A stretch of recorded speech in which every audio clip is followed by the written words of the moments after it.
క్రీస్తు ప్రభునందు ప్రియ సహోదరి సహోదరులారా, మనం తపకాలంలో 3వ వారంలో శుక్రవారంలో ఉన్నాం.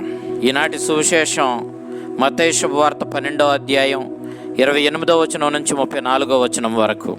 యేసుక్రీస్తు దేవుని ఆత్మ వలననే దయ్యాలను వెళ్ళగొడుతూ ఉన్నాడు అని స్పష్టంగా తెలియజేస్తూ ఉన్నాడు. 28వ వచనంలో ఈ అంశాన్ని మనం చూస్తూ ఉన్నాం. యెషయా గ్రంథము 42వ అధ్యాయం 1వ వచనం, 61వ అధ్యాయం 1వ వచనము, దేవుని ఆత్మ ఆయన్ని అభిషేకించిందని, ఈ యావే సేవకుడు దైవరాజ్య స్థాపన చేస్తాడని, ఆ దైవరాజ్యానికి ఇప్పుడు పరిసయ్యులు ముఖాముఖి ఎదురుపడ్డారని, ఆ దైవరాజ్యాన్ని వీళ్ళు ఎదుర్కొన్నప్పుడు దానిని స్వీకరించాలా లేదా దాన్ని తిరస్కరించాలా అనేటటువంటి ప్రశ్న వారి ముందు ఇప్పుడు నిలబడిందని ప్రభు స్పష్టంగా తెలియజేస్తూ ఉన్నాడు.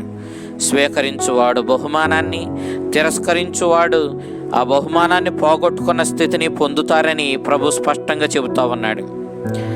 యెషయా గ్రంథం 49వ అధ్యాయం 22వ వచనం నుంచి 25వ వచనం వరకు మనం చూసినప్పుడు, చెదిరిపోయిన ఇశ్రాయేలీయులందరినీ క్రీస్తు ప్రోగు చేసి దైవరాజ్య స్థాపన చేస్తాడని స్పష్టంగా యెషయా ప్రవక్త మనకు చెబుతూ ఉన్నాడు. క్రీస్తుని బోధలు, అద్భుతాలు శక్తివంతులుగా భావించినటువంటి వారినేమో బంధించాయి. ఇప్పటికే బంధించబడి చెరసాలలో ఉన్నటువంటి ఆ అల్పులను విడుదల చేశాయి. శక్తిమంతులమని గర్వపడే పరిసయ్యులు వారి గర్వంతో స్వనీతిని నమ్ముకొని వారు బందీలుగా చేయబడ్డారు. వారి స్వనీతే వారిని బంధించింది. వారి అహంకారమే వారిని దైవరాజ్యంలో అడుగుపెట్టనివ్వకుండా చేసింది. కానీ శక్తిహీనులుగా పరిగణించబడిన పాపాత్ములు, సమాజంలో చిన్న చూపు చూడబడినటువంటి వీరు పాపులు ఇప్పుడు క్రీస్తుతో పయనించి ఆయన దైవరాజ్యంలోనికి ప్రవేశించడానికి ఇష్టపడి విడుదలను పొందుతున్నారు. దైవరాజ్యానికి వారసులవుతున్నారు. ఆ విధంగా దైవరాజ్యంలో వాళ్ళు స్థానాన్ని వినయంతోనూ, తగ్గింపుతనంతోనూ, విధేయతతోనూ, పాపక్షమాపణను కోరుకొని ఆ దైవరాజ్యంలో స్థానాన్ని పొందుతూ ఉన్నారు. చెదిరిపోయిన గొర్రెలను ప్రోగు చేయడానికే యావే సేవకుడు ఈ లోకానికి వచ్చాడని యెషయా ప్రవక్త గ్రంథం 49వ అధ్యాయం 5వ వచనము, యేసుక్రీస్తు అదే పని చేస్తున్నాడని మత్తయి సువార్తకారుడు 10వ అధ్యాయం 5వ వచనంలోను, 15వ అధ్యాయం 25వ వచనంలోను మనకు తెలియజేస్తూ ఉన్నారు. పరిసయ్యులు యేసుక్రీస్తుని బోధలు, అతని అద్భుత కార్యాలను తిరస్కరించి ఆయనకు వ్యతిరేకంగా నిలబడ్డారు. క్రీస్తుని కార్యాలు పవిత్రాత్మ శక్తితో జరుగుతూ ఉన్నాయి.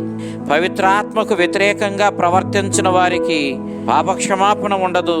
అది ఘోరమైన పాపమని 31వ వచనం నుంచి 32వ వచనం వరకు మనం చూస్తూ ఉన్నాం. పవిత్రాత్మకు వ్యతిరేకంగా చేసినటువంటి పాపానికి పాపక్షమాపణ ఈ లోకంలో కానీ రానున్న లోకంలో కానీ మనం పొందలేమని ప్రభు స్పష్టంగా చెప్తా ఉన్నాడు.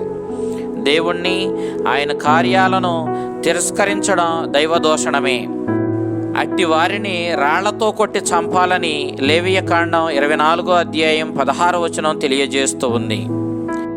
దైవదోషణకైనా పాపక్షమాపణ ఉంది, కానీ పవిత్రాత్మకు విరుద్ధంగా చేసే పాపానికి పాపక్షమాపణ లేదు. మనుష్య కుమారునికి వ్యతిరేకంగా మనం మాట్లాడినా, ఆయనకు వ్యతిరేకంగా మనము దైవదోషణ చేసినా, ఆయనకు వ్యతిరేకంగా మనం పాపం కట్టుకున్నా పాపక్షమాపణ పొందగలుగుతాం. కానీ పవిత్రాత్మకు విరుద్ధంగా చేసినటువంటి పాపానికి అసలు పాపక్షమాపణే లేదని ప్రభు ఇక్కడ స్పష్టంగా తెలియజేయడాన్ని మనం చూస్తూ ఉన్నాం. దాని అర్థం మనుష్య కుమారుడైన యేసుక్రీస్తునికి విరుద్ధంగా మనం పాపం చేయవచ్చని కాదు. దీని భావం ఏంటంటే, మనం ఎన్నడూ దైవశక్తితో, పవిత్రాత్మ శక్తితో జరిగేటటువంటి కార్యాలను తెలిసి వ్యతిరేకించకూడదు. యేసుక్రీస్తు దైవ సేవకుడు, యావే సేవకుడు, మెస్సయ్య అని గుర్తించకపోయినా దానికి క్షమాపణ పొందగలుగుతాం. కానీ తెలిసి క్రీస్తు చేస్తున్న కార్యాలన్నీ కూడా ఆత్మ ప్రేరణతో, పవిత్రాత్మ శక్తితో, పవిత్రాత్మను పొందుకునే అతడు చేస్తున్నాడని తెలిసి కూడా వాటిని తిరస్కరించడం పవిత్రాత్మకు విరుద్ధంగా చేసేటటువంటి ఘోరమైన పాపం. ఈ తెలిసి పవిత్రాత్మకు విరుద్ధంగా వెళుతూ మనము క్రీస్తునిలో జరుగుతున్న పవిత్రాత్మ ప్రేరణతో జరిగే ఈ అద్భుత కార్యాలను, ఈ విలువైనటువంటి ఈ బోధలను తిరస్కరిస్తూ పాపములో బ్రతకడం అనేది ఇది క్షమించరాని నేరం. ఇది పవిత్రాత్మకు విరుద్ధంగా చేసినటువంటి, కావాలని తిరస్కరిస్తూ చేసేటటువంటి తప్పు. కాబట్టి దీనికి ఏ విధమైనటువంటి పాపక్షమాపణ దొరకదని ప్రభు మనకి స్పష్టంగా తెలియచేస్తూ ఉన్నాడు.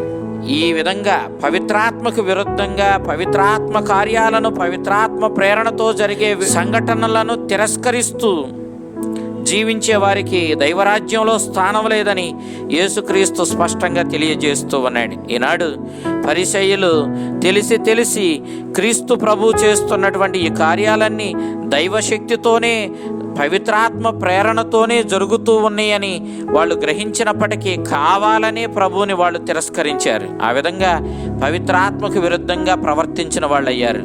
కానీ వినయంతో, తగ్గింపుతనముతో ప్రభువుని అంటిపెట్టుకొని పాపక్షమాపణ కోరుకొని ఆయన చూపించినటువంటి మార్గంలో పయనించి దైవరాజ్యంలో ప్రవేశించడానికి పాపక్షమాపణ కోరుకొని తగ్గింపుతనంతో అడుగుపెట్టినటువంటి పాపులుగా పరిగణించబడినటువంటి, సమాజంలో చిన్నచూపు చూడబడిన వాళ్ళు ఈనాడు ఇదిగో పవిత్రాత్మ ప్రేరణతో జరిగిన కార్యాలకు సరైన రీతిలో స్పందించిన వాళ్ళు అయ్యారు. ఆ ప్రభు స్థాపించే ఆ దైవరాజ్యానికి వారసులయ్యారు. వారి జీవితాలను వారు ధన్యం చేసుకున్నారు. కాబట్టి మనం పరిసయ్యుల వలె స్వనీతిని నమ్ముకొని గర్వంతో ప్రవర్తించకుండా, పవిత్రాత్మకు విరుద్ధంగా వెళ్లకుండా, మనం తగ్గింపుతనంతో క్రీస్తుని యందు పవిత్రాత్మ చేస్తున్నటువంటి బోధలను, అద్భుత కార్యాలను స్వీకరించి తద్వారా మనం హృదయ పరివర్తన చెంది మన జీవితాలను ధన్యం చేసుకోవాలని నేటి సువిశేషం మనకి తెలియచేస్తూ ఉంది. ఆ విధంగా పవిత్రాత్మ ప్రేరణతో జరిగే కార్యాలను మనము తెలిసి గర్వంతో తిరస్కరించకుండా వినయంతో స్వాగతించి దేవుని యొక్క ఆత్మ సందేశాన్ని, ఆత్మ కార్యాలను మన జీవితంలోనికి స్వాగతించి మన జీవితాలను ధన్యం చేసుకుందాం. ఆ చల్లని ప్రభు పవిత్రాత్మ చేత నింపబడి పవిత్రాత్మ సహకారంతో మనల్ని రక్షించిన ఆ కారుణ్యమూర్తి అయిన యేసుక్రీస్తు మనల్ని, మన కుటుంబాలని తన ఆత్మతో నింపి కాచి కాపాడునుగా.